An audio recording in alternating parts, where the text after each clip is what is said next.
Students अस्सलाम वालेकुम। ये इस वुमेन एम्पावरमेंट के हवाले से throughout the history there are lot of women who proved this myth wrong that women are frail.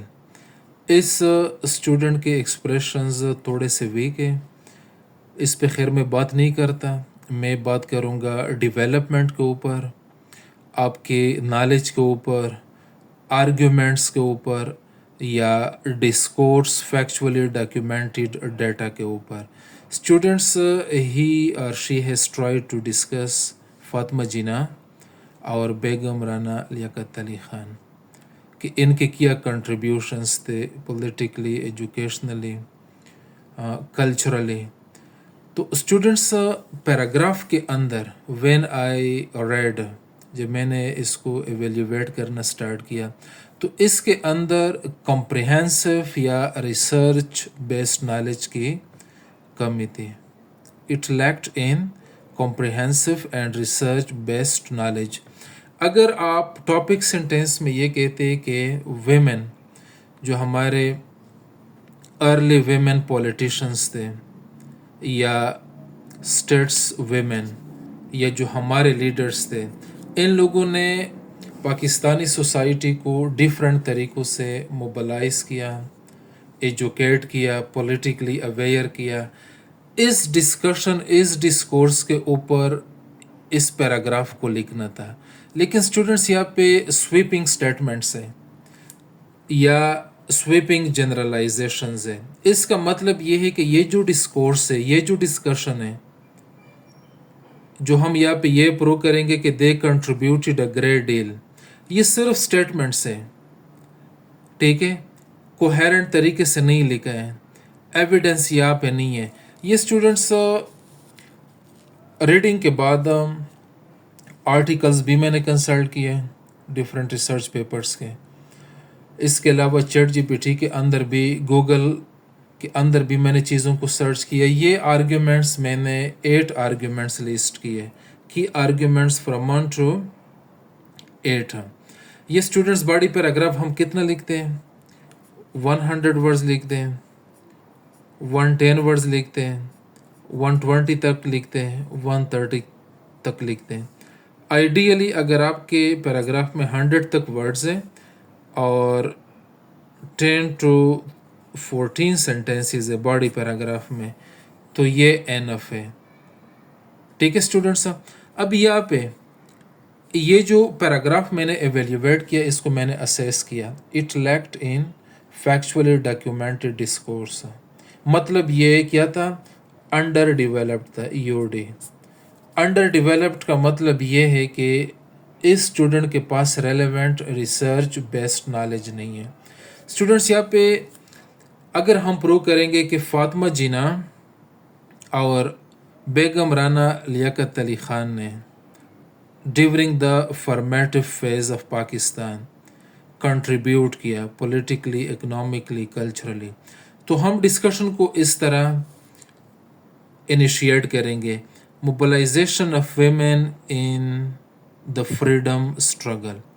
Students, Pakistan बनने से पहले, बिफोर 1947, ये जो पॉलिटिकल लीडर्स थे हमारे, वेमेन पॉलिटिकल लीडर्स, इन लोगों ने क्या काम किया था? Mobilization of women in the freedom struggle, even against the colonial Raj, ये वेमेन को मोबिलाइज करते थे। और डेफिनेटली पाकिस्तानी मूवमेंट के हवाले से भी। Number 2, support to Quaid-e-Azam's political vision. Number 3, formation of women Muslim League. Number 4, promotion of education and political awareness among women. Number 5, active participation in relief and welfare activities. Number 6, representation of Muslim women at international forums. Number 7, symbol of courage and integrity against British colonialism. ये चले एक के साथ भी हम इसको मर्ज कर सकते हैं। Number 8, advocacy for women's rights in the emerging Muslim nation. तो ये स्टूडेंट्स यहाँ पे देर आर 8 आर्ग्यूमेंट्स। इस टॉपिक सेंटेंस के सपोर्ट में हम ये आर्ग्यूमेंट्स लिख सकते हैं। पैराग्राफ हमने कितना लिखना है? 100 वर्ड्स तक हमारा पैराग्राफ है, बॉडी पैराग्राफ। अब स्टूडेंट्स अगेन आप 1 2 3 आर्ग्यूमेंट सही तरीके से एक्सप्लेन करें, आप 4 करें। कोई स्टूडेंट ये वाला आर्ग्यूमेंट, फिर ये वाला और फिर ये वाला, मतलब 1 3 5 पे ये बात कर रहे हैं, ठीक है। दरमियान में 2 और 4 को स्किप किया। एक स्टूडेंट ने इस वाले आर्ग्यूमेंट को सही तरीके से एक्सप्लेन किया, 6 7 2 1। स्टूडेंट्स पैराग्राफ के अंदर जब हम डिस्ट्रीब्यूट करते हैं नॉलेज को, आइडियाज़ को, आर्ग्यूमेंट्स को, एविडेंसेस को, तो कोशिश करें कि पहले प्राइमरी आर्ग्यूमेंट्स लिख लें, मतलब जो सबसे ज़्यादा इम्पोर्टेंट है, और फिर इसके बाद सेकेंडरी आर्ग्यूमेंट्स लिख लें। दोनों रेलेवेंट हैं, प्राइमरी भी आपके टॉपिक सेंटेंस से रिलेटेड है और आपके सेकेंडरी भी रिलेटेड है, ठीक है। प्राइमरी आर्ग्यूमेंट्स जो है ये ज़्यादा क्रिटिकल है, ये ज़्यादा आपके अट्रैक्टिव है, एकेडमिकली साउंड है। ये भी स्टूडेंट्स ये नहीं कि इररिलेवेंट आपने लिखना है या वीक आर्ग्यूमेंट्स आपने डेवलप करना है। बट द थिंग इज़ के किसी भी आइडिया को जब आप डिस्कस करेंगे तो there are multiple reasons, arguments, factors. हम सबसे ज़्यादा इम्पोर्टेंट के ऊपर फोकस करते हैं, और इम्पोर्टेंट आर्ग्यूमेंट्स हम तब कलेक्ट कर सकते हैं जब हम रिसर्च पेपर पढ़ेंगे, चैट जीपीटी के अलावा डॉन हम पढ़ेंगे, इसके अलावा इम्पोर्टेंट बुक्स हम रीड करते हैं, रिसर्च पेपर्स, थिंक टैंक्स, हमारे पॉलिसी जो डॉक्यूमेंट्स है स्टेट लेवल पे, इंटरनेशनल लेवल के जो मैगजीन्स या जो न्यूज़पेपर्स है। इसका मतलब ये नहीं कि फ्रॉम ए टू जी हम रीड करते, इसके अंदर जो इम्पोर्टेंट टॉपिक्स होते हैं और इम्पोर्टेंट टॉपिक्स जो हमारे सिलेबस के अंदर कंटेंट के साथ रिलेट करेंगे।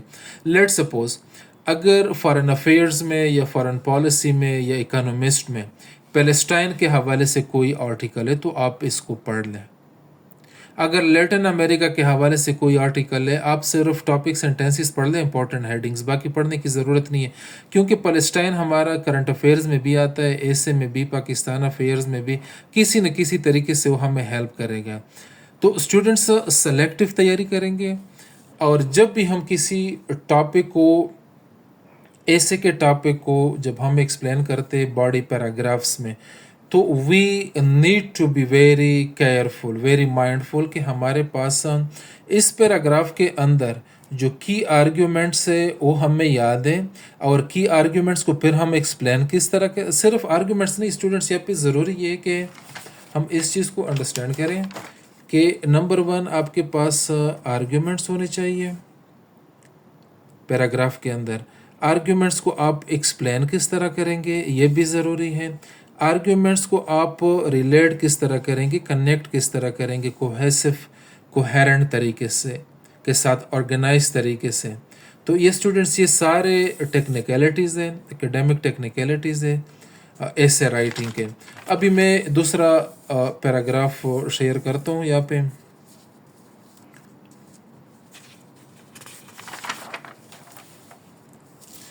ये स्टूडेंट्स दूसरा ऐसे इस वीडियो के अंदर इसको भी डिस्कस करते हैं। Besides subsidy culture, trade deficit is another factor depicting chronic physical mismanagement. Students यहाँ पे इम्पोर्टेंट क्या है, हमारा ट्रेड डेफिसिट है, ये हमारा इम्पोर्टेंट है, ट्रेड डेफिसिट और फिजिकल मिसमैनेजमेंट। अभी स्टूडेंट्स हम ये या तक पैराग्राफ है, ये ऐसे का पैराग्राफ है, या से लेके या तक ये पैराग्राफ है, इसको हम कहते हैं अंडर डेवलप्ड पैराग्राफ। ये हार्डली 50 वर्ड्स भी नहीं है, ऑल्दो स्टूडेंट ने बड़ा रिसर्च ओरिएंटेड काम किया है। ये फैक्ट्स एंड फिगर्स देख लें और रेलेवेंट तरीके से और सही तरीके से इसने इंटीग्रेट भी किया है आर्ग्यूमेंट्स को। यहाँ पे स्टूडेंट्स साइड पे मैंने अगेन 6 7 8 आर्ग्यूमेंट्स लिस्ट किए। Number 1, lack of export diversification, इसलिए हमारा ट्रेड डेफिसिट है, क्योंकि प्रॉब्लम है, आप इसको प्रॉब्लम प्रूव करेंगे, ठीक है, कि ये ट्रेड डेफिसिट है क्यों पाकिस्तान में, ठीक है।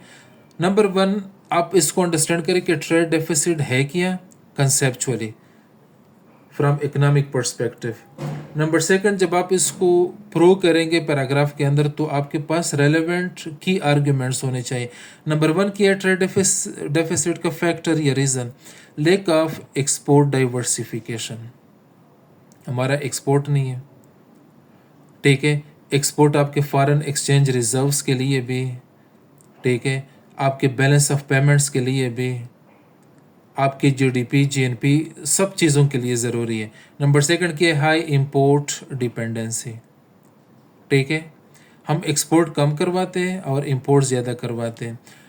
Energy crisis and outdated industry, policy inconsistency, political instability broadly, weak research and development, currency depreciation, फिर ये मैंने यहाँ पे जंबल किया है, poor regional integration, poor regional integration. अच्छा, political instability and governance issues, sorry for the inconvenience. Number 7 क्या है? Political investment and governance issues, sorry political instability and governance issues. Students, यहाँ पे लैक ऑफ एक्सपोर्ट डाइवर्सिफिकेशन से लेके poor regional integration, ये हमारे 8 arguments बनते हैं। ये किस चीज़ के सपोर्ट में हमने लिखने हैं? कि हमारा ट्रेड डेफिसिट है। हमने ये प्रूव करना था इस पैराग्राफ में कि हमारा ये ट्रेड डेफिसिट है क्यों, ठीक है। इसको हमने प्रॉब्लम प्रूव करना था। इफेक्ट्स वगैरह सोल्यूशन जो हम बाद में लिखते हैं ऐसे में। तो स्टूडेंट्स, अगेन ज़रूरी नहीं कि आप 8-9 आर्ग्यूमेंट्स एक पैराग्राफ में लिखेंगे, this is not possible humanly, ठीक है। हमारी कोशिश ये होगी कि रेलेवेंट तरीके से अगर हमारे पास ये पहले 3 आर्ग्यूमेंट्स हम सही एक्सप्लेन करें, ये मोर देन एनफ है। इसके ऊपर हम 100 तक वर्ड्स लिख सकते हैं ईजीली। अगर हम 4 आर्ग्यूमेंट्स लिख ले, ये मोर देन एनफ है। हम हर पैराग्राफ में 8-9-10 आर्ग्यूमेंट्स नहीं लिख सकते। या पे हम कंपैरिजन भी कर सकते हैं, हम कंट्रास्ट भी कर सकते हैं, हम कोई काउंटर पर्सपेक्टिव भी लिख सकते हैं, या पे कोई डेफिनेशन कोटेशन भी आप लिख सकते हैं पैराग्राफ के अंदर, ठीक है, कोई केस स्टडी है। तो स्टूडेंट्स, ये आज जो हम डिस्कस कर रहे हैं, ये वेल डेवलप्ड पैराग्राफ का कॉन्सेप्ट है और अंडर डेवलप्ड पैराग्राफ का कॉन्सेप्ट है। इस चीज़ को थोड़ा सा फर्दर मैं